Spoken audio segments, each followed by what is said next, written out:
سورہ نساء آیت نمبر 59۔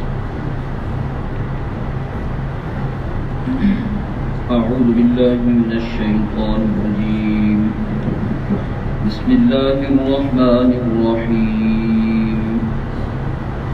یا ایھا الذین آمنوا اطیعوا اللہ واطیعوا الرسول واولی الامر منکم، فَإِن تَنَازَعْتُمْ فِي شَيْءٍ فَرُدُّوهُ إِلَى اللَّهِ وَالرَّسُولِ إِن كُنتُمْ تُؤْمِنُونَ بِاللَّهِ وَالْيَوْمِ الْآخِرِ ذَلِكَ خَيْرٌ وَأَحْسَنُ تَأْوِيلًا۔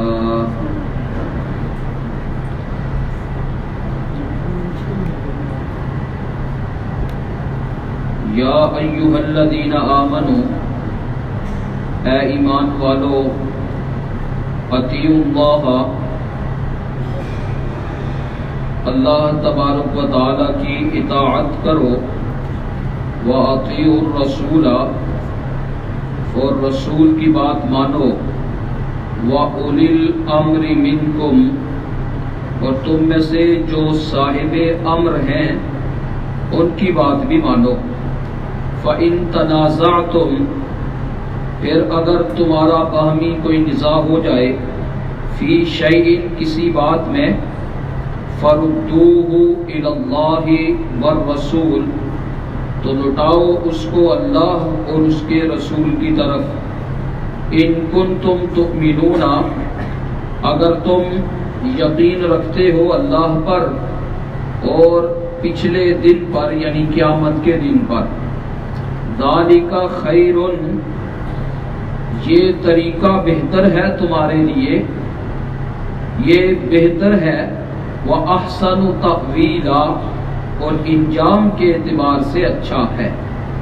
یا ایھا الذین آمنوا، اے ایمان والو، اطیعوا اللہ، اللہ کی اطاعت کرو، وَأَطِیعُوا الرَّسُولَ، اور رسول کی اطاعت کرو، وَأُولِي الْأَمْرِ مِنْكُمْ، اور تم میں جو صاحب امر ہیں ان کی اطاعت کرو۔ فَإِن تَنَازَعْتُمْ، پس اگر تم باہمی نزاع کرو، جھگڑو، فی شیء، کسی بات میں، فَرُدُّوهُ، تو لوٹاؤ اس کو اللہ اور رسول کی طرف۔ إِن كُنتُمْ تُؤْمِنُونَ، اگر تم ایمان رکھتے ہو اللہ پر اور آخرت کے دن پر۔ ذالک خیر، یہ بہتر ہے، وَأَحْسَنُ تَأْوِیلًا، اور انجام کے اعتبار سے اچھا ہے۔ اس سے پچھلی جو آیت گزری ہے اس میں اجتماعی حوالے سے جو دو اصول اور حکم ارشاد فرمائے گئے تھے، اس میں سے پہلا حکم یہ تھا کہ اہل امانت تک امانتیں پہنچاؤ، اور دوسرا حکم یہ تھا کہ عدل و انصاف کو قائم کرو، کہ جو اہل امانت تک امانتیں پہنچاؤ گے تو اسی پر پھر عدالت بھی قائم ہو سکے گی۔ اور اس میں لطیف سا اشارہ بھی یہ تھا کہ ابھی تک جو تم نے پیچھے دیکھا ہے یہودیوں کی دشمنی کو، اور اللہ تبارک و تعالی تمہارے دشمنوں کو خوب جانتا ہے، اور وہی تمہیں آگاہ کر رہا ہے کہ یہ اہل کتاب تمہارے دشمن ہیں، تمہارے خیر خواہ ہو ہی نہیں سکتے، لہذا ان کی جتنی بھی ان میں پائی جانے والی جو قباحتیں ہیں ان سے اپنے آپ کو بچاؤ۔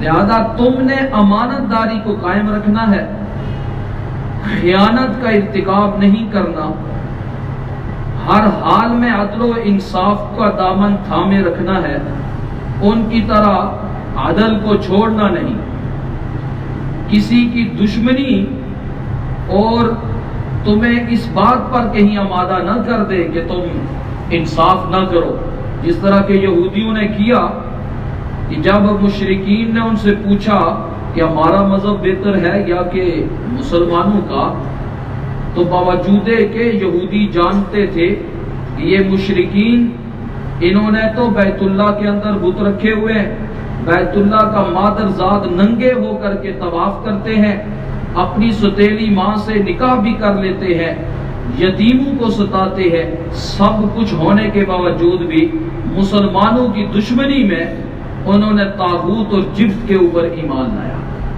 سجدہ ریز ہوئے۔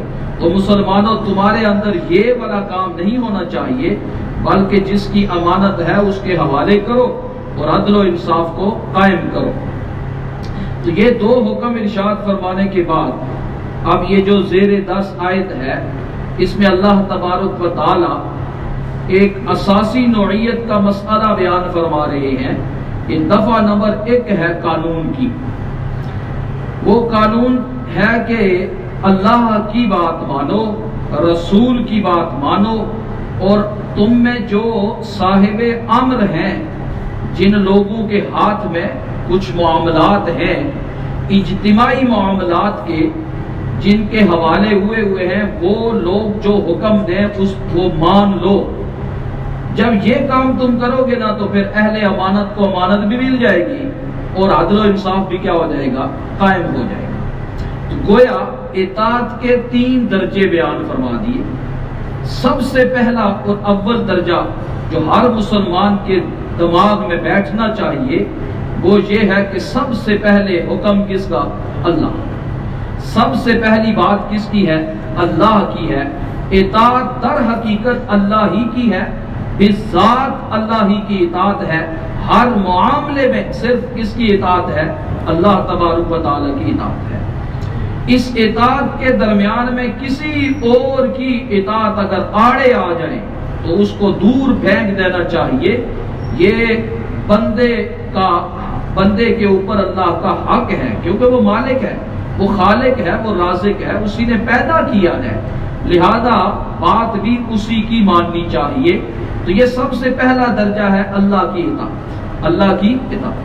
اب اللہ کی اطاعت جو ہے وہ قرآن مجید کی جو نصوص میں جو چیزیں آ گئی، صراحت کے ساتھ آ گئی، اب ان کو ماننا یہ گویا اللہ کی کیا ہے؟ اطاعت ہے۔ اب نماز، اس قرآن مجید میں توحید کا درس دیا، اللہ کو ایک مانو، اللہ کے ساتھ کسی اور کو شریک مت ٹھہراؤ۔ اب یہ نظریہ قائم کرنا گویا اللہ کی اطاعت ہے۔ اسی طرح نماز کی فرضیت، زکوٰۃ کی فرضیت، حج کی فرضیت، روزہ کی فرضیت، یہ جتنی بھی چیزیں جو احکامات قرآن میں اللہ تبارک و تعالیٰ نے صراحت کے ساتھ بیان کر دیے ہیں کہ جن کو مزید وضاحت کی ضرورت نہیں، اس میں تو براہ راست اطاعت کس کی ہے؟ اللہ کی۔ یہ اللہ کی اطاعت، یہ سب سے پہلا درجہ۔ دوسرا درجہ فرمایا وَأَطِيعُوا الرَّسُولَ، رسول کی بات بھی مانو۔ اب رسول کی جو اطاعت ہے نا وہ بالذات نہیں ہے، بلکہ رسول کی جو اطاعت ہے وہ در حقیقت اللہ ہی کی کیا ہے؟ اطاعت ہے۔ البتہ وہ احکامات جو اللہ تبارک و تعالیٰ نے قرآن مجید میں بیان تو کیے لیکن ان کا اجمال ذکر کیا، تفصیلات نبی علیہ السلام پہ چھوڑ دی، تفصیلات جزئیات قرآن نے بیان نہیں کی بلکہ اصول بیان کر دیا، اجمالاً مسئلہ بیان کر دیا، آگے تفصیل نبی علیہ السلام پہ چھوڑ دی۔ اس کو کہتے ہیں اطاعت رسول، جو ہے حقیقت میں اللہ ہی کی اطاعت۔ مثلا قرآن مجید میں حکم ہے اقیموا الصلاۃ، نماز قائم کرو، فرض ہے تمہارے اوپر، کتب علیکم الصیام، روزے تمہارے اوپر فرض کر دیے گئے۔ نماز مومنوں کے اوپر ایک وقت کے اندر فرض کی گئی ہے۔ اب یہ قرآن نے صرف اتنی بات کہی کہ نماز فرض ہے، اب یہ تو اللہ کی اطاعت ہوگی، میں نے مان لیا، آپ نے مان لیا۔ اب نماز میں طریقہ کون سا اپنانا ہے، یہ نبی علیہ السلام نے جو تفصیلات بتلائی ہیں، تو یہ جو تفصیلات ہیں یہ ہو گئی اطاعت رسول، جو در حقیقت اللہ ہی کی کیا ہے؟ اطاعت ہے، کیونکہ نماز کا حکم تو اللہ ہی نے دیا، البتہ اس کی تفصیلات اور جزئیات وہ کس نے ذکر کی؟ نبی علیہ السلام نے ان کو ذکر کیا۔ وہ وہی ہے وہ بھی کیونکہ نبی علیہ الصلوۃ والسلام کوئی بات اپنی طرف سے نہیں کرتے تھے، جو بھی کہا وہ وہی کیا جو اللہ نے ان کو بتلا دیا۔ البتہ وہ نبی علیہ الصلوۃ والسلام کے الفاظ ہم تک پہنچے ہیں کہ تم نے اس طرح رکوع میں یہ والی تسبیح پڑھنی ہے، سجدے میں یہ تسبیح پڑھنی ہے، توبہ میں یہ کہنا ہے، جلسہ میں یہ کہنا ہے، یوں کرنا ہے، یہ جو تفصیلات ہیں یہ نبی علیہ الصلوۃ والسلام کی زبان سے ہم تک پہنچی ہیں۔ قرآن مجید یہ تو اللہ تبارک و تعالیٰ کی کلام ہے، لہذا اس میں جو وضاحت کے ساتھ نہیں بات جو نبی علیہ الصلوۃ والسلام نے اپنے الفاظ تک ہم تک پہنچائی ہے، اس کو اطاعت رسول سے تعبیر کیا جاتا ہے، ورنہ حقیقت میں وہ اطاعت ہے کس کی؟ اللہ ہی کی، اللہ ہی نے بتلایا۔ اور پھر بعد ایسے بھی اجتہادی مسائل آئے کہ جن میں نبی علیہ الصلوۃ والسلام نے بتایا لیکن اجتہادی طور پر وہ صحیح بات نہیں تھی، اس لیے اللہ تبارک و تعالیٰ نے ان کو اس کی وہ بات جو ہے وہ درست فرما دی کہ آپ کو یوں نہیں کرنا چاہیے، یوں کرنا چاہیے۔ لہذا یہ دو اطاعتیں ہو گئی۔ تیسرا درجہ جو اطاعت کا ہے وہ فرمایا اولی الامر منکم، تم میں سے یعنی مسلمانوں میں سے ہونا چاہیے اولی الامر، صاحب امر، معاملات والے لوگ جن کے حوالے اجتماعی معاملات کر دیے گئے، ان لوگوں کی بات ماننا بھی ضروری ہے۔ رئیس المفسرین حضرت عبداللہ ابن عباس رضی اللہ تعالیٰ عنہ، امام مجاہد اور دیگر کا بہت سارے مفسرین نے اولی الامر سے تفسیر کی ہے کہ اس سے فقہاء اور مجتہدین مراد ہے، فقہاء اور مجتہدین۔ اور حضرت ابو ہریرہ رضی اللہ تعالیٰ عنہ اور بہت سارے مفسرین نے اولی الامر سے مراد لیا ہے امراء، جو حکام ہیں، حکومتی کارندے، وہ مراد اس سے لیے۔ اور پھر علامہ ابن کثیر رحمہ اللہ نے یہ فرمایا کہ یہ لفظ جو ہے یہ دونوں کو شامل ہو سکتا ہے، لہذا اگر وہ معاملہ دینی ہے تو اس میں علماء، فقہاء اور مجتہدین کی بات مانی جائے گی، اور اگر وہ معاملہ انتظامی نوعیت کا ہے، حکومتی نوعیت کا ہے، تو اس میں بات حکام کی مانی جائے گی، امراء کی مانی جائے گی، اور جو جس درجے کا ہے اسی درجے میں اس کا حکم بھی چلے گا۔ ایک مرد ہے، اس کو حاکم بنایا گیا گھر میں، تو گھر میں اس کا حکم چلے گا انتظام کے حوالے سے۔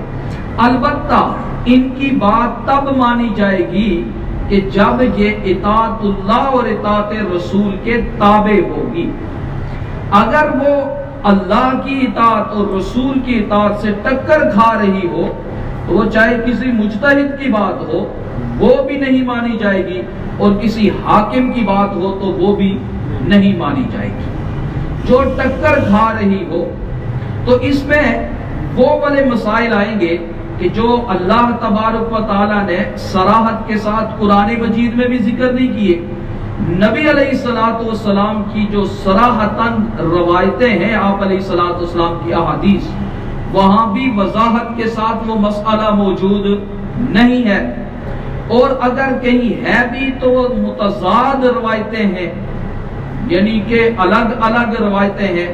ایسی صورتوں میں ائمہ مجتہدین کی بات کو مانا جائے گا، اولی الامر منکم۔ اور اگر وہ اس نوعیت کی ہیں کہ جس میں شریعت نے کوئی پابندی نہیں لگائی ہوئی، کوئی روک ٹوک نہیں لگائی ہوئی، ایسی صورت میں حکام کی بات کو مانا جائے گا جو انتظامی نوعیت کی، جو مباحات کے قبیل سے۔ مثلا راولپنڈی شہر شکریال میں کتنے ڈاکخانے ہونے چاہیے، ادھر پولیس کے کتنے کارندے تعینات کرنے چاہیے، یا یہاں دوسرے نظم تیسرے نظم، جو انتظامی معاملات ہیں، یہ جو نظم حکومت قائم کر دے گی، ہر بندے کے اوپر اس کی پابندی کرنا کیا ہے؟ لازمی ہے، اور یہ ضروری ہے۔ البتہ اگر ان کا کوئی حکم شریعت سے ٹکر کھائے گا تو وہاں ان کی بات نہیں مانی جائے گی۔ یہ تو واضح روایت ہے، فرمایا لا طاعت لمخلوق فی معصیت الخالق، خالق کی نافرمانی کر کے کسی مخلوق کو راضی کرنے کی اجازت نہیں ہے۔ اور پھر آپ علیہ الصلوۃ والسلام نے امیر کے بارے میں فرمایا تھا کہ جو تمہارا امیر ہے اس کی بات کو مانو، علیکم السمع والطاعہ، تمہارے اوپر سننا اور اطاعت کرنا ضروری ہے، چاہے تمہارے دل راضی ہوں یا کہ راضی نہ ہوں، تمہیں بات پسند آئے تو بھی مانو، ناپسند آئے تو بھی مانو، الا یہ کہ اگر وہ اللہ کی معصیت کا حکم کریں تو پھر لا طاعت فی المعصیہ انما الطاعت فی المعروف، بلکہ شریعت کے معاملات میں تو ان کی بات مانی جائے گی ورنہ نہیں مانی جائے گی۔ اور پھر آپ علیہ الصلوۃ والسلام نے، بخاری اور مسلم کی روایت ہے کہ آپ علیہ الصلوۃ والسلام نے صحابہ سے کہا تھا کہ تم ان قریب تمہارے اوپر ایسے حکمران آئیں گے کہ تم بعضی ان کی باتوں کو تو شریعت کے موافق پاؤ گے اور بعض کو خلاف پاؤ گے، تنکرون۔ اور پھر ایسی صورت میں جو آدمی ان کی منکرات کا رد کر دے، جواب دے دے یا دل سے ناراض ہو جائے وہ تو محفوظ ہو گیا، لیکن جو آدمی ان کی بات مان لے اور ان کے کہے کے اوپر چلنا شروع ہو جائے وہ آدمی جہنم میں جائے گا۔ اور پھر صحابہ نے فرمایا یا رسول اللہ کیا ہم ایسے پھر امراء کے خلاف قتال نہ کریں؟ تو آپ علیہ الصلوۃ والسلام نے ارشاد فرمایا نہیں، جب تک وہ نماز قائم کرتے ہیں۔ اور دوسری روایت میں یہ فرمایا ما قاموا فیکم الصلاۃ، جب تک تمہارے اندر آ کر کے تمہیں نماز قائم کرواتے رہے تب تک ان کے خلاف تم نے تلوار نہیں اٹھانی، اگرچہ معروف بھی دیکھو منکر بھی دیکھو، معروف میں ان کی پابندی ان کی پیروی کرو اطاعت کرو، لیکن منکر میں ان کے خلاف کرو، اگر نہیں کر سکتے تو کم از کم دل سے اس کو کیا جانو، برا جانو۔ تو البتہ یہ 3 درجے ہیں اطاعت کے، سب سے پہلے اللہ کا حکم ہے اور حقیقت میں اطاعت صرف اللہ ہی کی ہے، پھر رسول کی اطاعت ہے کہ کیونکہ رسول وہ واحد ذریعہ ہے جو معتمد ذریعہ ہے کہ جس نے بتلایا یہ اللہ کی اطاعت ہے۔ قرآن مجید کو ہم نے مانا کہ یہ خدا کی کتاب ہے، کس وجہ سے مانا؟ کہ رسول اللہ صلی اللہ علیہ وسلم نے بتلایا، تبھی تو مانا کہ یہ اللہ کی کتاب ہے، ورنہ تو کوئی اور ذریعہ ایسا نہیں کہ جس میں اللہ کے احکامات کو پہچان سکوں۔ اس لیے جو صریح احکامات قرآن میں آ گئے ان میں تو صرف اللہ کی بات ماننی ہے، اس میں کوئی مجتہد بیچ میں نہیں، اور جو صریح حدیث میں آ گئے وہ تو صراحتاً حدیث کے جو الفاظ ہیں اور جو اس میں احکامات ہیں وہ ماننا، یہ اطاعت رسول ہے۔ اس میں بھی درمیان میں کسی مجتہد کو عمل دخل نہیں، مجتہد کو عمل دخل وہاں ہوگا صراحتاً حدیث میں نہیں آئے، یا آئے تو صحیح لیکن تضاد ہے روایتوں میں، کہیں ایک روایت ہے تو اس کے خلاف بھی آیتیں ہیں۔ ایک جگہ آپ علیہ الصلوۃ والسلام نے ایک قوم کو جو مدینہ میں آئے تھے اور ان کو بیماری لاحق ہو گئی، آپ علیہ الصلوۃ والسلام نے ارشاد فرمایا اونٹوں کا پیشاب بھی پیو اور ان کے دودھ بھی پیو۔ اور پھر دوسری جگہ ارشاد فرمایا استنزوا عن البول فإن عامة عذاب القبر منه، بول سے بچو، کیونکہ بول سے بچنے کے لیے اس لیے کہ یہ عام طور پر عذاب قبر اسی وجہ سے ہوتا ہے۔ اب دیکھیں کتنا آپس میں تضاد ہے، دونوں روایتیں صحیح ہیں، اب کیا کریں گے؟ اب مجتہدین جو ہے وہ بیٹھ کر کے ایک رائے قائم کی انہوں نے، لہذا انہوں نے ہم تک پہنچایا۔ اب الفاظ فقہا کے ہم تک پہنچے کہ دوا کے طور پر اگر آپ نے کوئی حرام چیز استعمال کرنی ہے اور اس طور پر کہ اضطراری حالت ہو جائے تو ایسی صورت میں گنجائش ہے کہ آپ حرام چیز کو استعمال کر سکتے، لیکن عام حالت میں وہی والا حکم رہے گا کہ بول اور برات سے کیا کرنا ہے، اپنے آپ کو بچانا ہے۔ اس لیے فرمایا کہ فَإِن تَنَازَعْتُمْ، اگر پھر تمہارا آپس میں کوئی تنازع کھڑا ہو جائے، کوئی اس طرح کا تنازع کھڑا ہو جائے کہ جو حاکمین اور محکومین کے درمیان ہو جائے، عوام اور امراء کے درمیان میں کسی مسئلے میں اختلاف ہو جائے، تو ایسی صورت میں فرمایا کہ مسلمان کا حکم کا جو طرز عمل ہے وہ یہ ہونا چاہیے فَرُدُّوهُ إِلَى اللَّهِ وَالرَّسُولِ، تو اللہ اور اس کے رسول کی طرف اس کو کیا کر دو، لوٹا۔ اب اللہ اور اس کے رسول کی طرف جب لوٹاؤ گے تو اگر تمہیں اللہ کی کتاب میں وہ بات مل گئی تو آپ اسی کے اوپر جمع ہو جاؤ، اسی کے اوپر جمع ہو جاؤ۔ اور پھر آپ علیہ الصلوۃ والسلام نے ارشاد فرمایا سب سے پہلے سایہ اس آدمی کو ملے گا قیامت والے دن، سب سے پہلے سایہ اس آدمی کی جس کے پاس جب حق آ گیا نا تو بس وہ اپنی پھر رائے کیا کر دے، پیچھے کر دے، اپنی رائے کو پھر آگے نہ کرے بلکہ اس حق کو مان لے۔ اس آدمی کو سب سے پہلے اللہ تبارک و تعالیٰ کے عرش کے نیچے سایہ نصیب ہوگا، یہ حق آ گیا، لہذا اللہ اور اس کے رسول کی طرف اس کو لوٹا دو۔ ان کنتم تؤمنون باللہ، اگر تم واقعتاً اللہ پر ایمان رکھتے ہو اور رسول کے اور آخرت کے دن کے اوپر ایمان تمہارا مضبوط ہے، تو پھر تمہیں ہر معاملے میں اللہ اور اس کے رسول کی طرف متوجہ ہونا چاہیے۔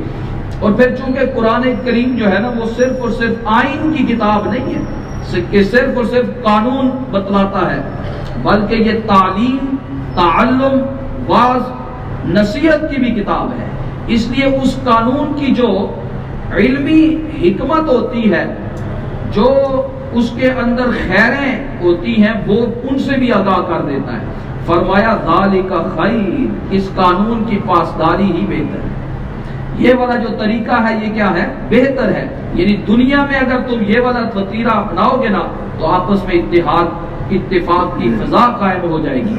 وَأَحْسَنُ تَأْوِيلًا، انجام کے اعتبار سے بھی یہ بات کیا ہے؟ اچھی ہے کہ آخرت میں اللہ تبارک و تعالی جب حق آ گیا اور مان لیا تو میں سائے میں جگہ دے گا، تو آخرت کے اعتبار سے بھی کیا ہے؟ اچھا ہے۔ جو کہا سنا اللہ تبارک و تعالی سمجھ